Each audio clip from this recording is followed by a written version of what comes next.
Le plateau de la productivité. Pourquoi j'ai choisi d'intituler ainsi ce nouveau numéro de podcast? Cela fait écho, vous l'avez peut-être reconnu, à la célèbre courbe de Gartner, la Hype Cycle, qui définit plusieurs phases dans l'innovation technologique, avec une explosion de l'intérêt quand le sujet est à la mode, entre guillemets, puis la désillusion quand la poussière retombe, avant d'atteindre une sorte d'équilibre, le plateau de la productivité, justement. Et c'est ce qui m'est venu en tête en regardant la courbe des investissements InsurTech en Europe en cette fin d'année 2025. Vous l'aurez compris, je vous propose un numéro un peu particulier aujourd'hui. Bien sûr, nous allons revenir sur les investissements annoncés en décembre et nous arrêter plus en détail sur la startup ayant annoncé le tour le plus important du mois. Mais fin d'année oblige, je vous propose aussi un rapide tour d'horizon de la dynamique d'investissement sur l'année en matière de tech dans l'assurance. Nous allons évidemment parler d'IA dans l'assurance en fin de podcast, mais je mets en lumière 3 autres tendances avant cela. D'ailleurs, pensez à vous abonner au podcast, car durant la première semaine du mois de janvier, je vous partagerai mes prédictions pour la nouvelle année.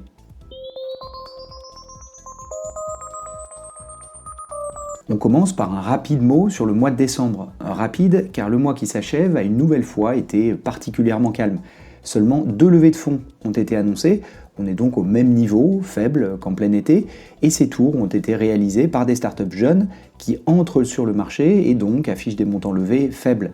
Au total, c'est moins de 3 millions d'euros qui ont été investis dans l'InsurTech européenne en décembre, là encore au même niveau que le mois d'août.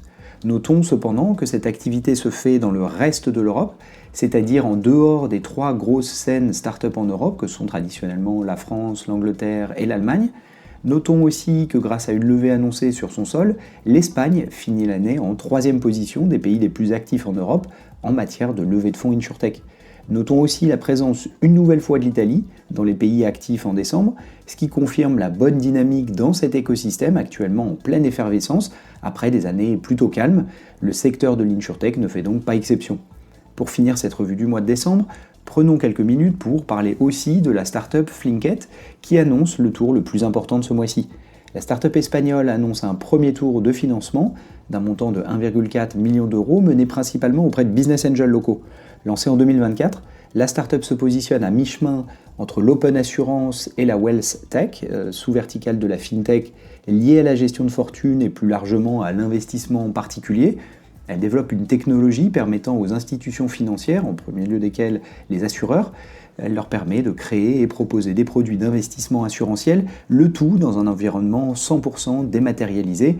Elle propose notamment une suite d'API, facilitant la mise en place de sa tech dans des environnements déjà existants. Avec seulement 2 employés, la startup n'en est qu'à ses débuts et la levée de fonds annoncée doit marquer justement son lancement sur le marché. Dans cette seconde partie, je vous propose de revenir sur l'année 2025 plus largement, en détaillant quelques tendances qui ont marqué l'année, il me semble. Et d'ailleurs, si vous souhaitez plus d'informations, sachez que le 20 janvier, nous tiendrons en ligne notre conférence avec Astoria VC, détaillant justement l'état de l'InsurTech et de la résilience en Europe.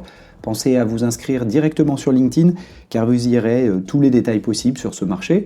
Ce que je vous propose dans ce podcast, c'est une sélection personnelle des thèmes qui ont semblé avoir structuré l'innovation dans l'assurance durant les 12 derniers mois. Commençons par la dynamique d'investissement, à proprement parler. Une nouvelle fois se pose la question du verre à moitié plein ou à moitié vide, selon la manière qu'on a de mesurer cette activité d'investissement. En effet, ce sont 62 deals qui ont été annoncés cette année, un chiffre stable par rapport à l'année dernière. Si ce chiffre est inférieur à ceux de la période d'euphorie post-pandémie, il marque une stabilisation assez claire ces dernières années, d'où la notion de plateau, évoquée dans le titre du podcast d'ailleurs.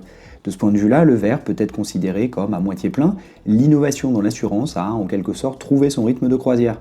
En revanche, le verre devient à moitié vide lorsqu'on s'intéresse au montant investi.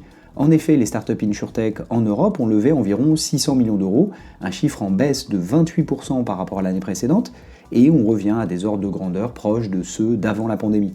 Notons cependant que cette tendance, moins d'argent investi dans les startups, s'observe dans toutes les industries, ça n'est donc pas spécifique à l'InsurTech. Et par ailleurs, si vous écoutez régulièrement ce podcast, vous savez que j'émets 2 hypothèses supplémentaires pour expliquer également cette baisse de fonds levés. D'une part, à cause de la plus grande diversité des modèles adoptés par les startups, que ce soit en ligne de métier ou en position sur la chaîne de valeur, et d'autre part à cause du changement d'état d'esprit parmi les VC, désormais à la recherche de croissance rentable et non plus de croissance à tout prix. Ainsi, les startups cherchent à être plus efficaces dans leur consommation de capitaux et tendent à s'appuyer sur les revenus issus de leurs clients, pas uniquement des fonds, des investisseurs. Deuxième point que je souhaitais souligner, le dynamisme du reste de l'Europe. Je l'évoquais un peu plus tôt car le mois de décembre l'illustrait assez bien, mais les deals ont été particulièrement nombreux, en comparaison évidemment, en dehors des 3 gros écosystèmes start-up que sont la France, l'Angleterre et l'Allemagne. Ainsi, l'Espagne termine l'année en numéro 3 et les Pays-Bas font jeu égal avec l'Allemagne en 4e place. Cela confirme, il me semble, qu'en matière d'innovation et de technologie, il est indispensable de rester à l'écoute de ce qui se passe au-delà de son marché domestique, car la bonne solution aux défis des acteurs historiques peut se trouver un peu plus loin en Europe.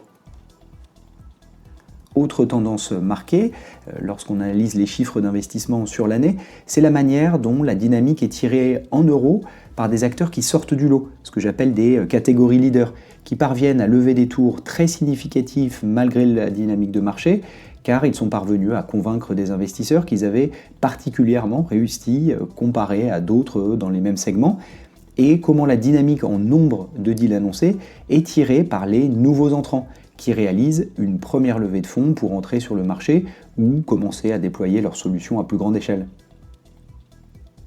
D'ailleurs, et ça permet de faire le lien avec la dernière tendance que je souhaitais mettre en lumière, la plupart de ces jeunes startups qui lèvent des fonds pour la première fois, la plupart de ces startups donc, utilisent l'IA au cœur de leurs opérations.